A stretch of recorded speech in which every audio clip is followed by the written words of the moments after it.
एक खुलासा, आपली दुनियादारी हे आपले प्रसार माध्यम, ना कुणाचे स्तुतीपाठक, ना कुणाचे फाट, ना कुणाचे निंदक, सत्ताधारी आणि विरोधक दोघेही समान अंतरावर.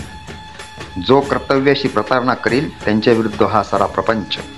वर्ण, जात, लिंग, धर्म, पंथ कुठलाच भेद नाही, द्वेष नाही, असूया नाही की आत्मीयता. फक्त वास्तव तेवढे आपले, कारण दुनियादारी हीच तर असते. हा रस्ता की खड्ड्यांचा महामार्ग.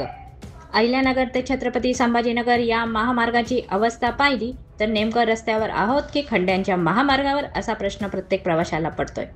दररोज हजारो वाहनं या मार्गावरून जातात, पण या रस्त्याची दुरावस्था पाहूनही संबंधित अधिकारी आणि लोकप्रतिनिधी भानावर येत नाही.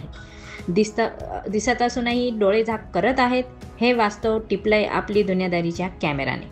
होय, हा आहे अहिल्यानगर छत्रपती संभाजीनगर महामार्गावर. या रस्त्यावरून दररोज हजारो प्रवासी, शेतकरी, व्यापारी आणि विद्यार्थी प्रवास करतात, पण त्यांच्या प्रवासाचं रूपांतर आता यातनामय झालं आहे.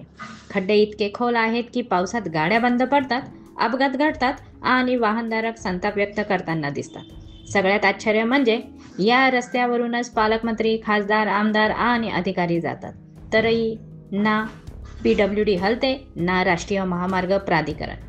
दररोज या खड्ड्यांमुळे गाडी बिघडते, वेळ वाया जातो, अपघात झाले तरी कोणी लक्ष देत नाही.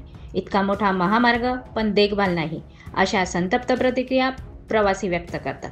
स्थानिकांनी वारंवार लेखी तक्रारी दिल्या, सोशल मीडियावर फोटो, व्हिडिओ शेअर केले, पण प्रशासनाकडून केवळ आश्वासनांचा खेळ सुरू आहे.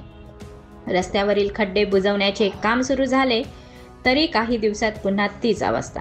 रस्त्याची गुणवत्ता आणि कामकाजावर प्रश्नचिन्ह उभे राहिले आहे. अहिल्यानगर ते छत्रपती संभाजीनगर महामार्ग राज्यातील महत्त्वाचा संपर्क मार्ग आहे, पण जर या रस्त्याची अशीच दुर्दशा सुरू राहिली तर नागरिकांचा संयम सुटणं ओघानं आलंच आहे. प्रशासनानं आता तरी जबाबदारी घ्यावी, असं नागरिकांचं स्पष्ट म्हणणं आहे. ब्युरो रिपोर्ट, आपली दुनियादारी, संभाजीनगर.